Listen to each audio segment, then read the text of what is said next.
Hello बच्चों मैं हूँ प्रदीप, आपके अपने YouTube channel Pradeep sir chemistry वाले में बच्चों आपका स्वागत है। तो मेरे प्यारे प्यारे बच्चों, आपको जैसे कि डेली की तरह बता रहे थे कि क्लास पे क्लास आ रही है, तो आज भी एक नया क्लास लेकर के आए हैं। क्लास 12th की बायोलॉजी पढ़ाते हैं बच्चों, है ना। बच्चे कह रहे थे सर बायोलॉजी, चलो आज बायोलॉजी की भी क्लास आपको देते हैं और सिखाते हैं कि बायोलॉजी में क्या क्या हमें पढ़ना है, क्या सीखना है। जैसे कि पिछली क्लास में बच्चों आपको सिखा चुके हैं कि क्लास 12th के बायोलॉजी में क्या क्या पढ़ना है, ठीक है।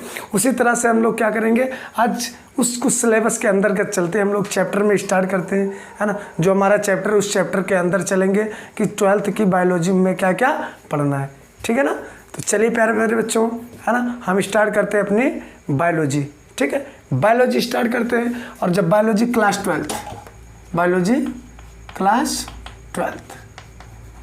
12th की बायोलॉजी में हम लोग बायोलॉजी, ठीक है। और बायोलॉजी में हम लोग क्या करेंगे, अपना पहला यूनिट है बच्चों, unit number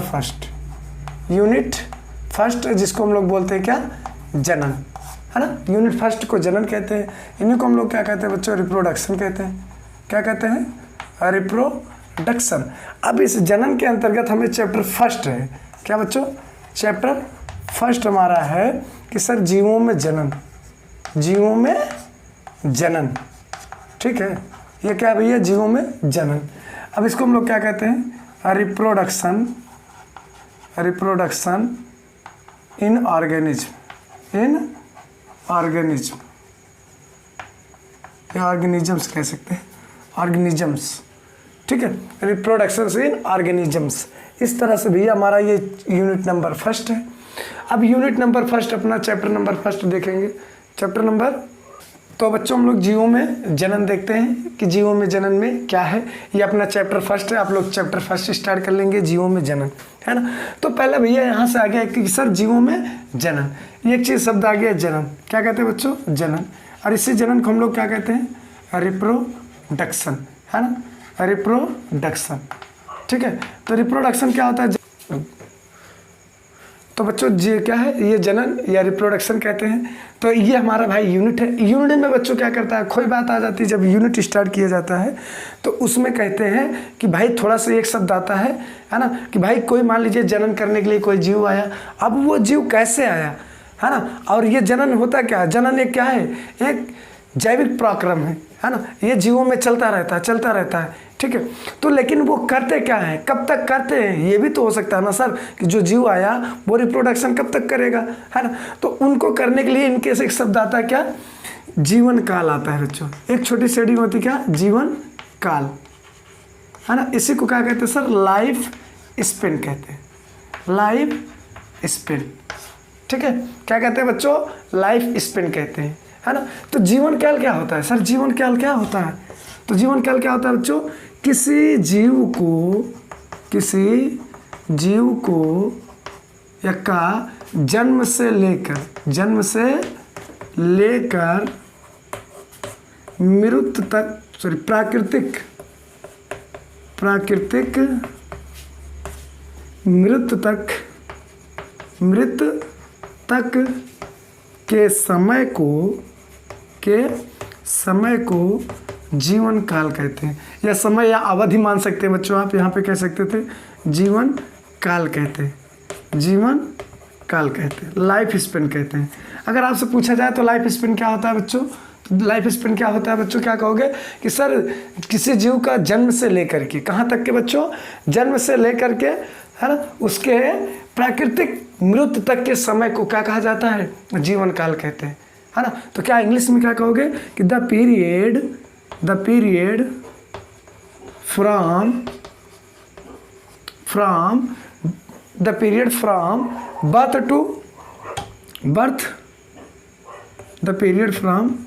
birth to death.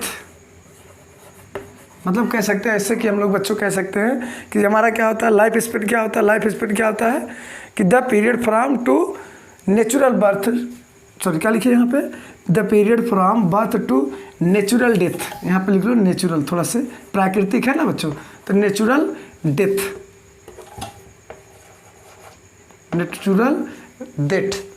है ना। Of a organism, of a organisms is called life span. क्या होता है बच्चों? Life span. ठीक है, क्या बोलोगे सर? कि the period from birth to natural death of a organism. तो कोई जीव कहाँ से किसी जीव का जन्म से लेकर के प्राकृतिक तक के समय को, प्राकृतिक मृत्यु तक के समय को हम लोग क्या कहते हैं? लाइफ स्पेन या एक जीवन काल कहते हैं, एक जीवन काल कहते हैं। जैसे बच्चों कि आप लोग जानते होंगे कि कोई जीव क्या किया? जन्म लिया, जन्म से लेकर के कहाँ तक? वो उसके प्राकृतिक मृत्यु तक, जब तक वो अपने से न मरे, उसी को प्राकृतिक नेचुरली है ना, नेचुरली डेथ तक के समय को हम लोग क्या कहते हैं? जीवन काल कहते हैं। तो इसी जीवन काल में इसी जीवन काल में कोई जीव आता है तो वो क्या करता है भाई? वो क्या करेगा भाई? कोई जीव आ गया इस जीवन काल में, वो धीरे धीरे क्या हुआ? बड़ा हुआ। बड़ा होने के बाद क्या करेगा भाई? वो क्या करेगा? अपने नया जनरेशन के लिए कुछ न कुछ पहचान छोड़ के जाता है, मतलब वो नया जनरेशन अपना बढ़ाता है। तो जब नया जनरेशन बढ़ाता है तो भाई वहाँ पे क्या आता है? जब वो नया जनरेशन बढ़ाता है तो नया जनरेशन बनाने के लिए वहाँ एक शब्द आ जाता है। क्या? ये शब्द आ जाता है जनन या रिप्रोडक्शन। तो उसको क्या करता है भैया? वो नया पीढ़ी बनाने के लिए, नया जनरेशन बनाने के लिए उसको एक शब्द की ज़रूरत होती है, जिसको क्या कहा जाता है? जनन कहते हैं, है ना। तो कहाँ पे आता है? जीवन काल के अंदर क्या आ जाएगा बच्चों? जनन आ जाएगा। ठीक है, तो अभी आपको बताते हैं, लेकिन थोड़ा सा यहाँ पे आप समझ लेते हैं कि जैसे मान लीजिए यहाँ पे मनुष्य की बात करें तो मनुष्य का जो भैया हमारा मनुष्य का जीवन काल होता है, वो कितना होता है? तो सर 70 से 75, है ना, 70 से 75 वर्ष होता है या साल होता है? वर्ष होता है। अगर कोई पूछे कि सर मनुष्य, क्योंकि मनुष्य में ज़्यादा देखा जाता है भाई, तो मनुष्य का जो जीवन काल होता है वो कितना होता है? 70 से 75 वर्ष होता है, 70 से 75 वर्ष। इसी तरह कुछ आपको हम कुछ और के बारे में बताते हैं बच्चों, कुछ और के बारे में आपको बताते हैं कि कौन कौन से हमारे होते हैं। तो बच्चों हम लोग देखते हैं जीवन काल में थोड़ा सा आपको क्या कर दिए भाई? टेबल बना दिए, थोड़ा सा क्या कर दिए? टेबल बना दिए। और टेबल में आपको समझाना चाहते हैं कि कौन सा जीव कितने दिन का लाइफ जीवन काल होता है। लेकिन आप जीवन काल से समझने से यहाँ से पहले आप लोग क्या करेंगे? जीवन काल को समझना क्या कह रहा है कि केवल एक कोष के जीव को छोड़कर बाकी कोई जीव अमर नहीं है। केवल एक कोष की ये भी नोट कर लेना, कोष की जीव को छोड़कर कोई भी जीव अमर नहीं है, एक कोष के जीव में तो बच्चों कौन कौन से आते हैं? एक कोष के जीव में यूनिसेलुलर, जिसको हम लोग कहते हैं, किसको बच्चों? यूनिसेलुलर, है ना। केवल यूनिसेलुलर को छोड़ करके बाकी कोई भी जीव अमर नहीं है।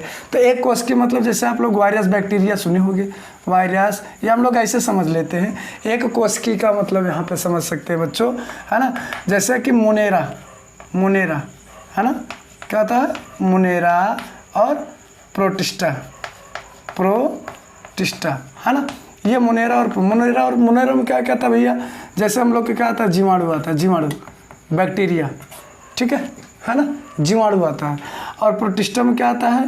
तो अमीबा आता है। क्या आता है बच्चों? अमीबा, पैरामीशियम, ठीक है, और यूग्लिना, है ना, यूग्लिना। ये सब किस में आते हैं? मोनेरम। तो इन सब को जीवों को छोड़ करके बच्चों, इन सब को जीवों को छोड़ करके बाकी कोई जीव अमर नहीं है। ये क्या कहता है? लाइफ स्पेन कहता है कि याद रख लेना कि एक कोष के जीवों को छोड़कर बाकी कोई जीव का है इसमें लाइफ में, मतलब लाइफ स्पेन में जीवित नहीं है। ठीक है, तो ये बातें आप नोट कर लेंगे। आ जाओ यहाँ पे समझा देते हैं भैया। सबसे जीवन काल, यहाँ पे क्या है बच्चों? जीवन काल। और यहाँ पे क्या दिया गया है? जीव, है ना। कोष जीव का कितना जीवन काल होता है, कौन सा जीव इस पृथ्वी पर कितना दिन रह सकता है ना, उस जीवों के बारे में आपको बताए हैं। पहला क्या आता है? तितली। सबसे पहले क्या आते हैं? तितली, बटरफ्लाई, है ना। तितली को क्या कहते हैं भैया? ये 1 से लेकर के 2 हफ्ते तक जी सकती है पृथ्वी पर, उसके बाद वो क्या हो जाती है? डेथ हो जाती है। इसके बाद क्या आ जाती है? फल मक्खी, फल मक्खी भैया कितने दिन? 30 दिन तक रहती है। कितने दिन तक रहती है? 30 दिन तक रहती है। ठीक है। धान 3 से 4 महीने तक धान क्या कर दिया जाता है? 3 से 4 महीने तक। आप लोग देखे होंगे भाई 3 से 4 महीने बाद धान पक जाता है और उसको हम लोग अच्छे से कटाई उटाई कर लेते हैं। तो ये क्या है? 3 से 4 महीने तक का होता है। ठीक है। फिर उसके बाद गुलाब भैया 5 से 7 साल। गुलाब का जो फूल का पेड़ होता है, अगर आप उसको अच्छे से गोबर खाद सब कुछ डालते रहोगे तो वो 5 से 7 चलेंगे, नहीं तो 1-2 साल में सूख जाते हैं, है ना। तो यहाँ पे गुलाब क्या होता है? 5 से 7 साल होता है। फिर उसके बाद क्या आ जाता है बच्चों? कौवा, है ना। ये कौवा कितने साल का होता है? 15 साल तक इसका जीवन काल होता है। कौवे का कितना होता है बच्चों? 15 साल का होता है। कुत्ता डॉग, कुत्ते के कितना होता है? 20 से 25 साल। कुत्ता 20 से 25 साल। गाय भी कितने होते हैं भैया? 20 से 25 साल होती है। फिर उसके बाद क्या रहा? केला अपना कितना होता है? एक केले के पेड़ 25 साल तक जीवित रहता है भाई। कितने साल तक? 25 साल तक, है ना, याद रखना। घोड़ा कितना होता है? घोड़ा कितना हो? 50 से 60 साल, है ना। घोड़े कितने साल तक होते हैं भैया? 50 से 60 साल। मगरमच्छ की एज कितना होती है? तो 60 साल होती है। हाँ, हाथी का कितना होता है? तो 65 से 70 साल होता है। कछुआ 100 से 150 साल। ठीक है। तोता 20 से 25 साल होते हैं। कुछ तोता की प्रजातियां ऐसी होती हैं जो भैया बड़े लंबे लंबे होते हैं। एक तोता की प्रजाति 140 साल का होता है। कितने साल का होता है? 140 साल का होता है। ठीक है। फिर यहाँ पे क्या आ गया भैया? बरगद के कितना होता है? 400 साल। अगर आपसे पूछे तो बरगद यहाँ पे इस टेबल में सबसे ज़्यादा है और सबसे कम किसका है बच्चों? तितली का है। सबसे कम किसका है? तितली का है। तो इस तरह से भैया हम लोग कुछ जीवों के बारे में लाइफ स्पेन में जाने कि सर हमारा जीव का लाइफ स्पेन क्या होता है, कितने साल तक जीव कोई पृथ्वी पर जिंदा रह सकते हैं। ठीक है। चलिए, अब इसके बाद आ जाता अपना टॉपिक आ जाता है भैया रिप्रोडक्शन। अब इसके बाद क्या आ जाता है? रिप्रोडक्शन में हम लोग देखेंगे जनन, है ना। अब हम लोग जनन के बारे में चलते हैं, पढ़ते हैं, तो देखते हैं कि जनन क्या होता है। आप लोग ऐसे देखते रहेंगे कि जनन क्या होता है ना। चलो देख लेते हैं बच्चों जनन क्या होता है ना। अब ये जो जीव रह रहे हैं भैया, ये जीव तो हैं इस पे, तो अब इनको भाई जिंदा हैं, कब तक ही रहेंगे। आप लोग देखते होंगे कि कभी ना कभी समय, जैसे मान लीजिए कि अगर आप अभी भी, है ना, आप जब से हो तब से लेकर के आप देखते होंगे कि कौवा की अगर है, तोते की या गाय भैंस किसी की प्रजाति है तो वो प्रजाति विलुप्त नहीं होती है। तो इसका मतलब होता क्या है कि जो विलुप्त नहीं होती है हमें हर समय दिखाई देता है। तो उसमें क्या होता है भैया? एक शब्द आता है छोटा सा जिसको कहा जाता है जनन या रिप्रोडक्शन। जनन या रिप्रोडक्शन होने के कारण ही हमारे पृथ्वी पे हमें हर समय क्या दिखाई? ये सारे जीव दिखाई देते रहते हैं। ठीक है। तो आ जाओ फिर हम समझाते हैं किसके बारे में? जनन। इनको हम लोग क्या कहते हैं बच्चों? रिप्रोडक्शन, है ना। जनन किसे कहते हैं? तो जनन को नोट करना कि सर अपने समान संतान उत्पन्न करना। क्या? अपने समान संतान उत्पन्न करना। संतान उत्पन्न करना जनन कहलाता है। जनन कहलाता है। ठीक है बच्चों। अपने समान कोई जीव है, कह दो कोई जीव अपने समान नए संतान उत्पन्न करता है, या ऐसे कह सकते हैं कि कोई जीव अपने समान संतान उत्पन्न करना, अपने समान संतान उत्पन्न करना ही क्या कहलाता है? करना ही जनन कहलाता है। ठीक है। क्या कहलाता है बच्चों? जनन कहलाता है। ठीक है। क्या कहते हैं भैया? उनको हम लोग जनन कहते हैं। तो इंग्लिश में क्या लिखोगे कि reproduction is a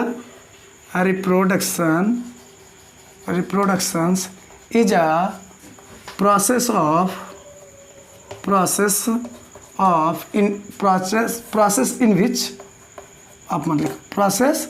in which है ना, इन विच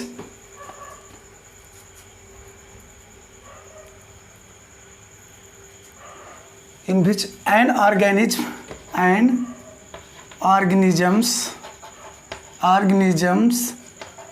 है ना, organisms produce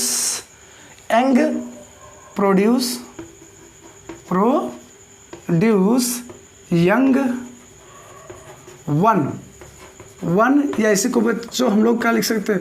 ऑफस्प्रिंग।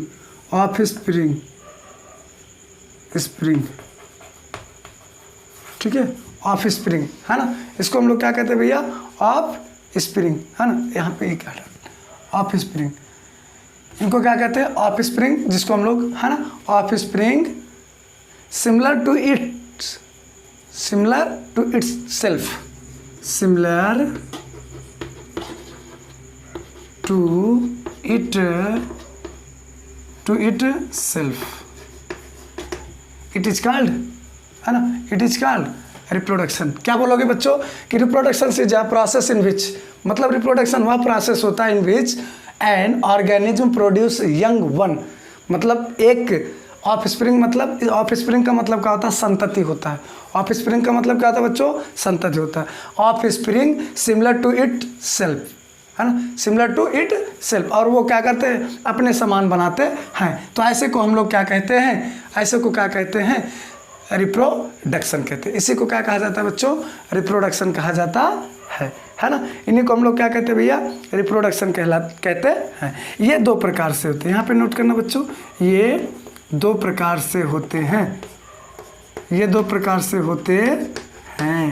कौन कौन से होते हैं बच्चों, तो सर पहले को हम लोग क्या कहते हैं, अलैंगिक जनन कहते हैं।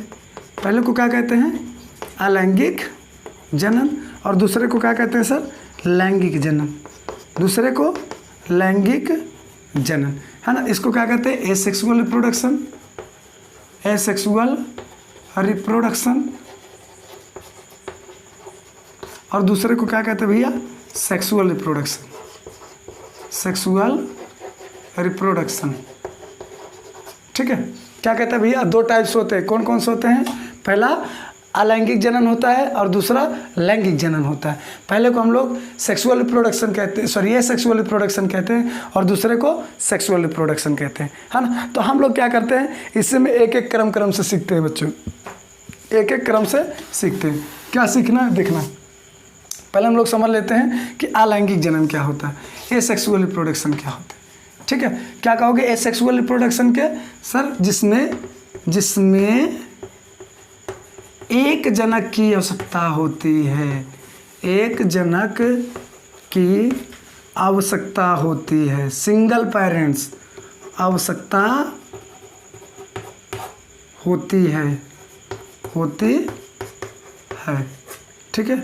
जिसमें क्या होता है, एक जनक की आवश्यकता होती है, उसे अलैंगिक जनन कहते हैं। उसे क्या कहते हैं बच्चों, अलैंगिक जनन कहते हैं, जनन कहते हैं, ठीक है। जिसमें क्या कह रहा है भाई, जिसमें एक जनक, सिंगल पेरेंट्स, है ना, जिसमें क्या कहता है, सिंगल पेरेंट्स नेसेसरी होते हैं, आवश्यकता होती है, उसी जीवों को हम लोग क्या कहते हैं बच्चों, जो है ना, सिंगल पेरेंट्स से क्या कहता है, प्रोडक्शन करते हैं ऑफ स्प्रिंग का। तो ऐसे ही रिप्रोडक्शन को हम लोग क्या कहते हैं, एसेक्सुअल रिप्रोडक्शन कहते हैं सर, जिसमें एक जनक की आवश्यकता होती है, सिंगल पेरेंट्स, है ना, प्रोड्यूस करते किसको, ऑफ स्प्रिंग को, मतलब संतति को, केवल एक पेरेंट्स ही नए संतत को बनाते हैं। तो ऐसे को क्या कहा जाता है, अलैंगिक जनन कहते हैं। तो ऐसे जीव को, ये जीव ऐसे लिख लेना, ये जीव द्विलिंगी होते हैं।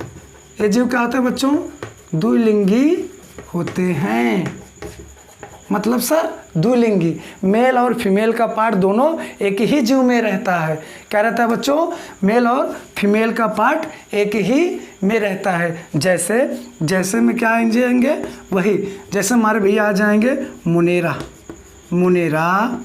मुनेरा में क्या क्या आता है भैया, जीवाणु, मुनेरा में क्या है, जीवाणु आया, नील हरित शैवाल आता है, नील हरित शैवाल आता है, ठीक है। और एक एग्जाम्पल आ जाएगा माइक्रोप्लाज्मा,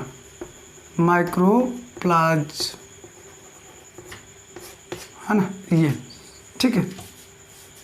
और यहाँ पर क्या आ जाएगा भैया, अगला क्या आ जाता है, प्रोटिस्टा में क्या क्या आ जाएगा, वही अमीबा,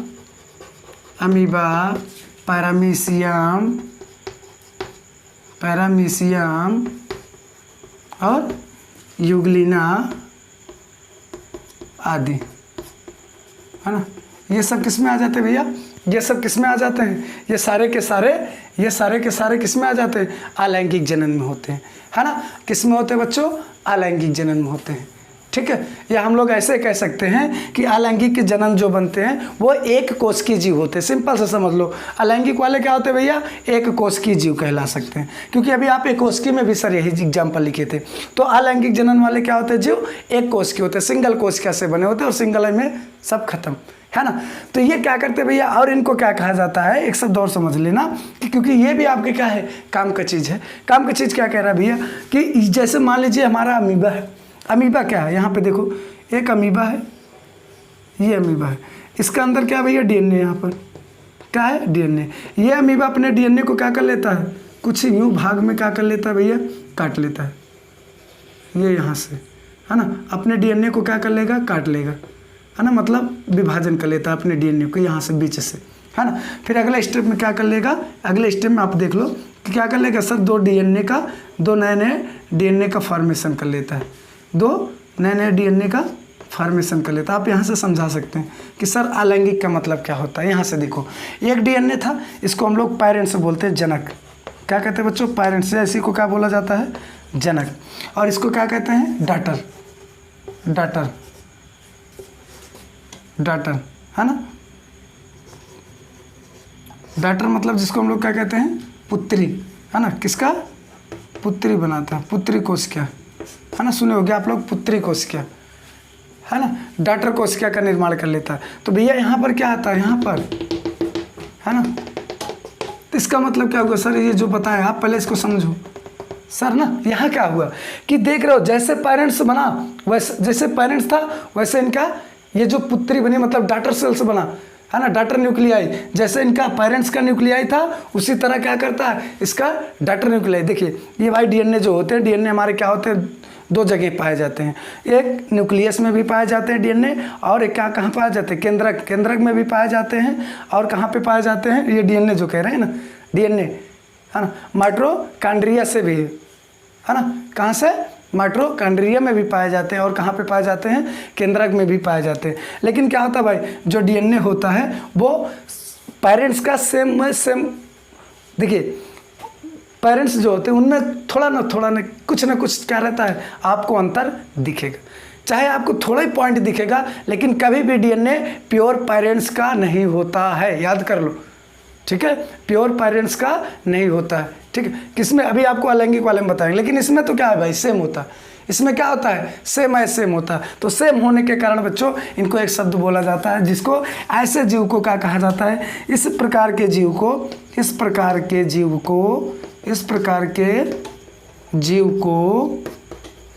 को क्लोन कहते हैं। क्या कहते हैं बच्चों, क्लोन कहते हैं, क्लोन, सुन मारा, क्लोन कहते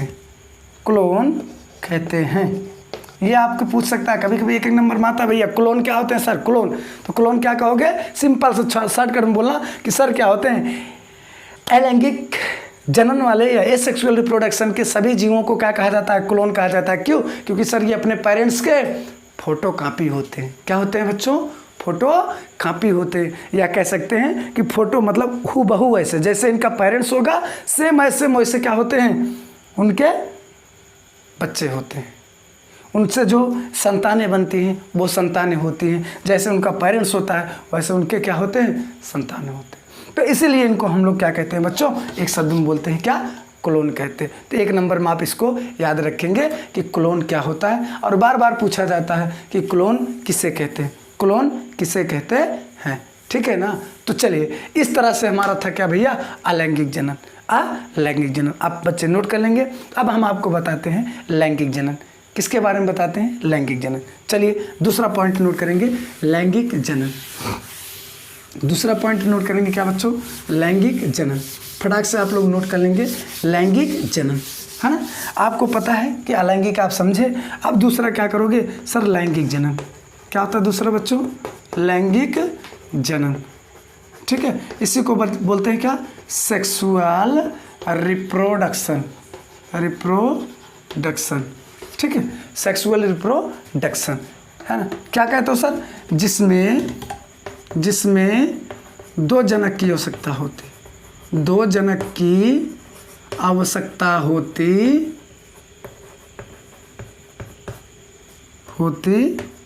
है, ठीक है, 2 जनक की आवश्यकता होती है सर, उसे हम लोग क्या कहते हैं, उसे हम लोग लैंगिक जनन कहते हैं। ठीक है, ये जीव एक कोष की एक लिंगी होते हैं। क्या होते हैं बच्चों, एक लिंगी होते हैं, एक लिंगी होते हैं। एक लिंगी का मतलब बच्चों कि इनका जो मेल, 2 जनक की आवश्यकता होती है, यहाँ पे लिख लेना, एक मेल और दूसरा क्या होता है बच्चों, फीमेल की आवश्यकता होती है ना। किसका होता है, मेल और फीमेल का, जिसको हम लोग कहते हैं नर और मादा। इसमें किसकी आवश्यकता होती है बच्चों, नर और मादा, 2 जनक अलग अलग होते हैं। तो इसीलिए इसमें कहा कि सर ये जीव क्या होते हैं, एक लिंगी होता है। सर नर का पार्ट अलग होता है और मादा का पार्ट अलग होता है। ठीक है, नर का भाग अलग होता है और मादा का भाग अलग होता है। ठीक है, ये इस जीव में जायगोट पाए जाते हैं। इस प्रकार के जीवों में जायगोट पाए जाते हैं। जायगोट मतलब युग्मनज। ठीक है बच्चों, युग्मनज या जायगोट पाए जाते हैं।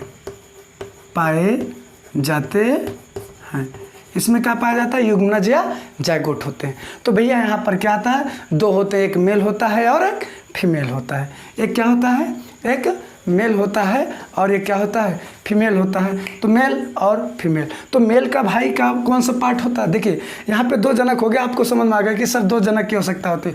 2 पेरेंट्स है ना, प्रोडक्शन करते हैं, फॉर्मेशन करते हैं, किसको, ऑफ स्प्रिंग को। भैया 2 जनक के लिए इसमें एक लिंग होता है, मेल का अलग और फीमेल का अलग होता है।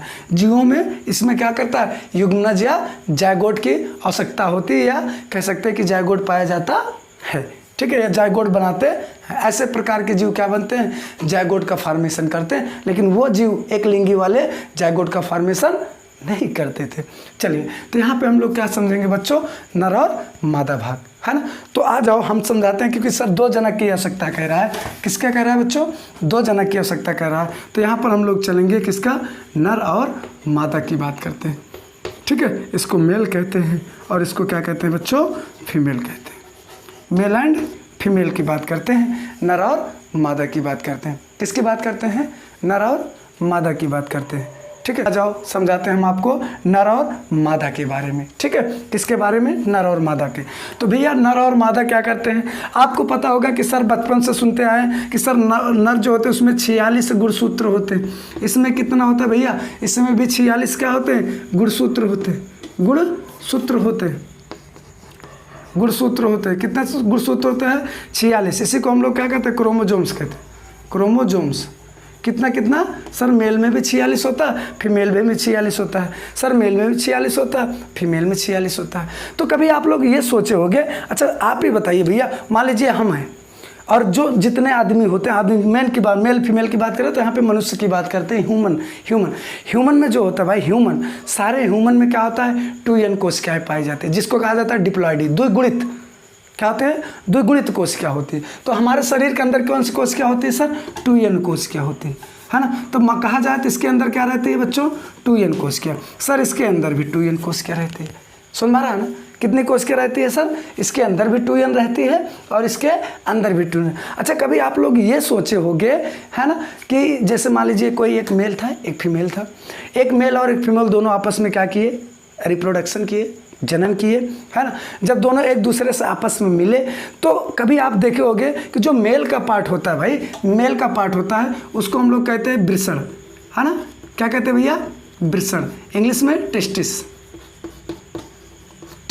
है ना। ये पार्ट बता रहे हैं आपको वृषण के बारे में, कहाँ पर इसका क्या करते हैं अभी आगे अंदर बता रहे हैं, है ना। और ये क्या कहता है भैया, इसको हम लोग क्या बोल सकते हैं, ओवरी, क्या बोल सकते हैं, ओवरी, या इसी को क्या कहते हैं, अंडाशय, है ना, अंडाशय। ठीक है, इनके भैया वृषण से और इनके अंडाशय से, है ना, क्या होता है, कोशिका सेल डिवीजन होता है। क्या होता है भाई, सेल डिवीजन होता है। अगर सेल डिवीजन ना हो तो इनके वृषण में एक शब्द पाया जाता है, क्या, स्पर्म। क्या पाया जाता है भैया, स्पर्म। अभी बताते हैं स्पर्म क्या होता है, ये सारी बातें बताते हैं। स्पर्म मतलब शुक्राणु, है ना। क्या होते हैं, शुक्राणु। इसमें ओवम पाया जाता है, ओवम, है ना। ओवम को क्या कहते हैं भैया, अंडाणु, अंडाणु, ठीक है, ओवम को अंडाणु, और इसको क्या कहते हैं, स्पर्म कहते हैं। ये स्पर्म और ओवम बनते क्यों हैं? कभी सोचे हो कि सर ये जो स्पर्म और ओवम होते हैं, हाँ, जो बच्चे पढ़े होंगे थोड़ा बहुत वो हाँ ना चलता होगा। तो भाई इसके लिए ही क्या बनता है, स्पर्म और ओवम बनता है। तो उसमें क्या होता है, सेल डिवीजन होता है। अच्छा तुम लोग सोच लो कि अगर मान लीजिए कि भाई अगर हमारे अंदर 46 है और जो फीमेल है उसके अंदर भी 46 है, तो भैया जब 46 और 46 मिल जाएंगे तो लड़का जो बनेगा वो कितने का बनेगा, 92 का बनेगा। तो ऐसा कोई बच्चा बनता है? हाँ, ये तो भैया क्या बन जाएगा पता है, एलियन बन जाएगा, एलियन, सुपरमैन, समझते हो ना, सुपरमैन। यहाँ तो भैया हमारे लोग को 46 है तो इतना बर्दाश्त नहीं कर पाते, आसमान में पहुँच जा रहे हैं, है ना, चंद्रमा पे रहने की जुगाड़ बना रहे हैं। अब सोच लो जिसके अंदर 92 रहेगा, 92 रहेगा, वो क्या करेगा? तो ऐसे कुछ नहीं होता, ऐसे में क्या करता, ऐसे कभी असंभव होता, मतलब तो वो क्या हो जाएगा, पूरा का पूरा एलियन, है ना, दूसरे नक्षत्र से आ जाएगा, वो एलियन हो जाएगा, है ना। तो भाई इसीलिए उसमें क्या करता है, तो एक शब्द आता है कि नया संतान बनाने के लिए, उसमें होता है क्या, कोश का विभाजन, या होता है सेल डिवीजन होता है। क्या होता है भैया, सेल डिवीजन होता है। तो चलिए, तो सेल डिवीजन कहाँ होता है, तो ये बता देते हैं, पूरे शरीर में नहीं होता। अगर मेल का है तो वृषण होगा, टेस्टिस में उसके, वहाँ पर शुक्राणु बनता है। फीमेल है तो उसके अंडाशय में ओवरी, है ना, ओवरी के अंदर क्या होता है, ओवम का फॉर्मेशन होता है। किसका फॉर्मेशन होता है, ओवम या अंडाणु का फॉर्मेशन होता है। ऐसे टेस्टिस के अंदर किसका होता है, शुक्राणु या स्पर्म का फॉर्मेशन होता है, ठीक है। अब उसके अंदर क्या होता है, ये सारे बनते हैं। चलिए देखते हैं कैसे होता है। तो देखना बच्चों, यहाँ पर पहले आप लोग देख लो यहाँ से छोटा से, है ना, मान लीजिए मेल और फीमेल है ना, मेल और फीमेल है, 46 है, कितने हैं, 46, इसका भी कितना है, 46। अब क्या करेगा भैया, इसके 46 में क्या होता है, कोशिका विभाजन होता है, सेल डिवीजन होता है। देखिए सेल डिवीजन जो होता है 2 टाइप्स होता है भाई, एक क्या होता है 3 टाइप्स, लेकिन एक को गिनते नहीं है भाई, है ना। तो होता है 2 टाइप्स, कौन सा, एक समसूत्री होता है और एक अर्धसूत्री होता है। एक माइटोसिस होता है और दूसरा क्या होता है बच्चों, म्यासिस होता है। माइटोसिस और म्योसिस होता है। तो भैया जब समसूत्री होता है तो वो अपने पेरेंट्स के 2 कोशिकाएं बनती हैं। कितनी कोशिकाएं बनती हैं, 2 कोशिकाएं बनती हैं। लेकिन जब उसमें अर्धसूत्री होता है तो अपने पेरेंट्स के आधे आधे कितने, 4 कोशिकाएं बनती हैं। तो अगर यहाँ से क्वेश्चन बनता है बहुत ज़्यादा, यहाँ से बहुत ज़्यादा क्वेश्चन बनता है कि ऐसे कहाँ, मतलब शरीर कैसे, कौन सा पार्ट है जहाँ पर अर्धसूत्री विभाजन होता है, अर्धसूत्री सेल डिवीजन होता है, म्योसिस तो यहाँ पर होता है। कहाँ पर, वृषण में और ओवरी में होता है, टेस्टिस में और ओवरी में होता है, अंडाशय और वृषण में होता है। तो चलिए देखते हैं कैसे होता है। तो भैया यहाँ पर बनता है 23 कितना बनेंगी, 4 सेल्स बनती हैं। कितनी बनती है बच्चों, 4 सेल्स। इसी तरह से क्या करेगा, अर्धसूत्री कर करके भैया ये क्या करती है, ढेर सारी कोशिका का निर्माण कर लेती है, ढेर सारी कोशिका का निर्माण कर लेते हैं। अब भाई क्या करेगा, ये 23 देख रहे हो ना आप लोग, सोचते हो कि सर 46। देखिए यहाँ पे हम बता रहे हैं कि जब अर्धसूत्री होता है, क्या होता है, अर्धसूत्री होता है, अर्धसूत्री होता है। तो जब अर्धसूत्री होता है, दोनों में अर्धसूत्री होता है, इसमें भी अर्धसूत्री होता है उसमें, इसी को म्योसिस कहते हैं। क्या कहते हैं, म्योसिस। अब इसमें जब म्योसिस होता है तो दोनों के क्या होते थे भाई, 23 हो जाते हैं, ठीक है। कितने हो जाते हैं, 23 हो जाते हैं, है ना। हमें लोग इसी को क्या कहते हैं भैया, एक को x मान लेते हैं, और अगर मेल है तो एक को y, और इसको x और इसको x, है ना।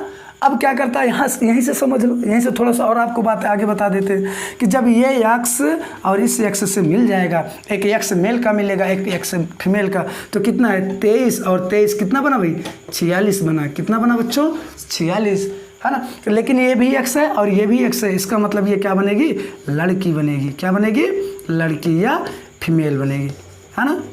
क्या बनेगी, फीमेल बनेगी। अगर यही x और इस y से कर लिया तो क्या बना, x और y।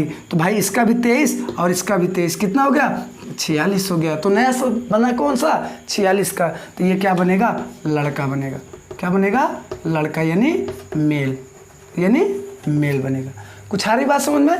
तो इस तरह से होता है। तो भाई यहाँ पर एक शब्द आ जाता है कि सर जब ये क्रोमोसोम जब सेल डिवीजन करता है तो किसका निर्माण करता है, तो बच्चों उसको हम लोग बोलते हैं क्या, अपनी बायोलॉजी की भाषा में युग्मक। क्या कहते हैं बच्चों, युग्मक कहते हैं। क्या कहते हैं, युग्मक कहते हैं, जिसको कहा जाता है गैमिट्स। क्या कहते हैं, गैमिट्स, है ना। तो गैमिट्स दो होते हैं, मेल गैमिट्स और फीमेल गैमिट्स। अगर आपसे पूछे सर मेल गैमिट्स कौन है, तो शुक्राणु है। फीमेल गैमिट कौन सा है, अंडाणु है। मेल गैमिट्स कौन सा है, शुक्राणु है सर, और फीमेल गैमिट्स कौन सा है, अंडाणु है। ठीक है, तो इस तरह से बच्चों क्या किया जाता है, कुछ पॉइंट समझा जाता है कि अगर देखिए इसी में अगर समझ लो और समझ लो, अगर ये हो गया सर, अब ये समझ लेना कि सर अर्धसूत्री होता है हमारे अंदर, तभी जा करके क्या होता है, नया जनरेशन। अभी ये क्या बन गया, नया बच्चा बन गया, नया संतान बन गया। अभी ये क्या बन गया बच्चों, नया संतान बन गया। इस तरह से क्या किया जाता है, नया संतान को बनाया जाता है। तो इसी को क्या कहते हैं, लैंगिक जनन कहते हैं। इसी को क्या कहते हैं, लैंगिक जनन। इसमें एग्जाम्पल लिख लेना, जैसे में इसमें एग्जाम्पल लिख लो। जैसे भैया क्या कहते हैं, कवक, कवक मतलब फंजाई, जंतु, पेड़ पौधे या पेड़ पौधे ऐसे समझ लो, पेड़ पौधे, ठीक है, आदि। ये एग्जाम्पल इसमें मिस हो गया था, लिख लेना। कवक, जंतु, पेड़ पौधे, ये सब क्या आते हैं, इसके एग्जाम्पल्स होते हैं। ये सब इसके एग्जाम्पल्स होते हैं। तो ये सब कुछ टाइप से थे। अगर भाई ये जंतुओं में हो रहा है तो ये सब होगा, लेकिन अगर पेड़ों पौधों में होगा तो वहाँ पर एक बोला जाता है कायिक जनन। क्या कहते हैं बच्चों, कायिक जनन, है ना। इसको इंग्लिश में कहते हैं वेजिटेटिव रिप्रोडक्शन, है ना, रिप्रोडक्शन, ठीक है, वेजिटेटिव रिप्रोडक्शन कहते हैं। जब ये पौधों में होता है तो पेड़ पौधे में कायिक जनन में भी किसके आता है, ये इसी के अंतर्गत आता है, लैंगिक जनन के अंतर्गत आता है। किसके अंतर्गत आता है बच्चों, लैंगिक जनन के अंतर्गत। अच्छा, यहीं पे आ जाते हैं बच्चों, यहीं पे आ जाते हैं कि अगर सर वही बात जो पहले आपको बता दिए कि सर अगर मान लीजिए इसमें क्या हुआ, अर्धसूत्री ना हुआ तो सर अगर इसमें समसूत्री हुआ तो तुम्हें बताया कि समसूत्री होता है, तो वो समसूत्री जब होता है भाई तो वो अपने पेरेंट्स को समान ही कितना होता है, 2 कोशिका बनाता है। ये 46, ये भी 46 और ये भी 46 और ये भी 46। तो भैया अगर एक 46 मिला तो 92 तो हुआ। फिर वही कंडीशन आ जाएगा जो अभी बताया आपको कि क्या हो जाएगा, ये सुपरमैन हो जाएगा, एलियन बन जाएगा, है ना। तो ऐसे कहाँ नामुमकिन है भैया, 46 में तो इतना खतरनाक है, देख रहे हो ना। अब वाले जो आ रहे हैं 5G वाले बच्चे तो और खतरनाक होते हैं, है ना। तो धीरे धीरे जनरेशन चेंज हो रहा है ना। एक समय आएगा हजारों साल बाद क्या हो जाएगा, ये आदमी में चेंजेस आ जाएगा, परिवर्तन आ जाएगा, है ना, बदलाव आ जाएगा। जैसे कि हम लोग के क्या थे भाई, पहले हम लोग हजारों साल पहले कपिल बंदर सुने होंगे ना, बंदर मैंकी, उससे हमसे कहा जाए तो हम लोग उससे मॉडिफाई हुए हैं, हम लोग उससे मॉडिफाई हुए, बंदर कपी से, है ना, उससे मॉडिफाई हो करके उसमें परिवर्तन आया हजारों साल बाद। तो क्या हुआ, उसमें परिवर्तन हुआ तो हम लोग आए। तो ऐसे इसमें हो जाएगा कि अब भाई परिवर्तन हो जाएगा। देख रहे हैं ना कि भाई पहले के छोटे जब थे या हम लोग के ज़माने में और पहले के बच्चे जो है ना, उनके पास भाई इतना टेक्निकल व्यवस्था नहीं था। पहले के छोटे थे, क्या बताया आपसे, हम लोग छोटे थे तो भाई मोबाइल नसीबें नहीं होती थी, हाथ नहीं लगाने पाते थे, देखे नहीं थे, और क्या बताया यार, मोबाइल तो देखे नहीं थे। हालांकि अब धीरे धीरे चल रहा है, अब तो चलाते कोई दिक्कत नहीं, लेकिन पहले के जब थे तो हम लोग को मोबाइल नहीं, है ना, इंटर में चले आए तब तक के कुछ भी नहीं मिला। अब के क्या है भाई, वो अगर बच्चे 1 साल के हो गए, 4 साल के, 5 साल, अगर उनको स्कूल में नाम हो गया है, चाहे वो प्राइमरी में ही रहे, लेकिन उनको तो मोबाइल चाहिए। तो देखिए भाई अब जनरेशन, क्योंकि हम लोग पहले जानते नहीं थे यार, चलाना भी सही से नहीं जानते थे, तो कहाँ से होगा, है ना। लेकिन अब वाले तो भाई, अब देखिए यही तो परिवर्तन है ना, यही चेंजेस है ना। अब तो छोटे बच्चे भी चलाते हैं। हाँ, हमारे घर में भी कई बच्चे हैं, है ना। एक ठो भतीजी हो तो भैया 3 साल की होगी, वो तो अब से ही मोबाइल चलाना स्टार्ट कर दी, हमसे ज़्यादा जानती होगी मोबाइल में। तो वही कह रहे हैं भाई, तो अब क्या है, धीरे धीरे सब स्टार्ट हो गए हैं।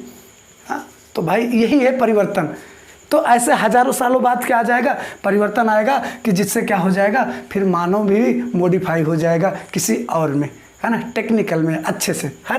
तो बच्चों इस तरह से क्या आता है, तो कभी ऐसे नहीं होता है। तो इसीलिए क्या होता है, उसमें समसूत्री होता है, और इसमें क्या होता है, युग्मक और गैमिट्स का फॉर्मेशन करते हैं, युग्मक और गैमिट्स बनाते हैं, जिसके कारण क्या हो जाता है भाई, जिसके कारण ये लैंगिक जनन होता है। तो मेल और फीमेल मिलते हैं और दोनों क्या करते हैं, दोनों को गैमेट से मिलता है। जैसे कि आपको बता दिए गैमेट्स कहाँ पाए जाते हैं, और वो गैमेट से मिलेंगे तो क्या करेगा, 46 का एक नया क्रोमोसोम्स बनेगा और वो आगे पीढ़ी दर मतलब जायगोट बन जाएगा। 46 बन जाएगा तो क्या हो जाएगा भैया, एक जायगोट बन जाएगा। इसका 23 आया और इसका 23 आया तो क्या बन गया, जायगोट बना। आपको जायगोट तो बता ही नहीं, इसी को क्या कहते हैं बच्चों, जायगोट। हिंदी में युग्मनज कहते हैं। क्या कहते हैं, जायगोट या युग्मनज कहते हैं। यही जायगोट ही क्या होता है, समझ लीजिए बच्चा रहता है बच्चों, क्योंकि 23 इनका आता है, एक यन इनका आता है और एक यन इनका आता है, मिल करके क्या बन जाता है बच्चों, 2n बन जाता है। एक नई शरीर बन जाती है, एक नई बॉडी बन जाती है। इसी 2n को हम लोग क्या कहते हैं सर, इसी 2n को बच्चों जायगोट कहते हैं। और यही जायगोट क्या करता है, बार बार कोश का विभाजन करके 1028 कोश का विभाजन कर लेती है ना, 1064 कोशिका, सॉरी 1064 कोशिका का विभाजन कर लेगी तो वो क्या हो जाएगी, वो धीरे धीरे कोई त्वचा, स्किन, हेड, ये सब क्या करते हैं, धीरे धीरे बाल, ये सब हाथ पैर आँख कान, ये सब क्या हो जाता है बच्चों में बनना स्टार्ट हो जाता है। मतलब बहुत दिन लगता है वो सेल डिवीजन करने में, है ना। तो वो आपको अगले क्लास में समझाएंगे कैसे बच्चा बनता है, सब कुछ बताएंगे कैसे कहाँ से क्या होता है, सारी प्रोसेस। लेकिन यहाँ पे समझो जायगोट क्या हो सर, इसका एक यानी इसका एक मेल का एक फीमेल का, दोनों को मिला तो 2n मतलब 23 46 बना। गुणसूत्र 46 है और कोशिका डिप्लॉइडी है यानी 2n, और ये क्या बना, जायगोट। अब यही जायगोट ही क्या होता है, बच्चा होता है, बेबी होता है। यही जायगोट ही क्या होता है भैया, बेबी या बच्चा होता है, यही जायगोट। अब यही जायगोट ही क्या करेगा, भ्रूण में पड़ा रहेगा, इम्ब्रियो में, भ्रूण में। अब उसी भ्रूण में क्या करेगा, ये विकास करेगा। विकास करने के बाद फिर वो कई मंथ चलते हैं, जिसको हम लोग 9th मास कहते हैं ना, इसी पीरियड में क्या करता है, ये सब सारी प्रोसेस होता रहता है। तो इस प्रकार से क्या होता है बच्चों, क्या होता है, अलैंगिक जनन होता है। तो प्यारे प्यारे बच्चों, तो आज के क्लास को यहीं पर रखते हैं। जैसे कि आपको क्लास में आज समझाने की कोशिश किए हैं कि जनन, तो पहले जनन के पहले हम लोग लाइफ स्पेन पढ़े, जीवन, है ना, जीवन काल क्या होता है, फिर जीवन काल में क्या क्या जरूरी है, तो कौन जीव को उसका कितना साल का होता है। फिर हम लोग आगे जनन पढ़े, जनन किसे कहते हैं उसके बारे में जाने, जनन कितने प्रकार से होता है उसके बारे में जाने कि सर 2 प्रकार से, लैंगिक अलैंगिक। अब उसके अंदर भी हम लोग गए, क्या किए, सीखे ढेर सारी बातें। तो आप लोग इसको एक बच्चे फेयर बना करके नोट करते हुए चलेंगे, है ना, जिससे कि आपको सीखने और समझने में आसानी हो जाएगी। ठीक है, तो प्यारे बच्चों आज के क्लास को यहीं पर रखते हैं, नेक्स्ट क्लास में मिलते हैं। अगर वीडियो अच्छी लगी तो आप लोग लाइक शेयर एवं सब्सक्राइब कर देना चैनल को, साथ में बेल आइकन दबा देना और दोस्तों को भी अपने बता देना। ठीक है, चलिए तो बच्चों आज के क्लास को यहीं पर रखते हैं, नेक्स्ट क्लास मिलते हैं, तब तक के लिए बाय बाय, जय हिंद, जय भारत।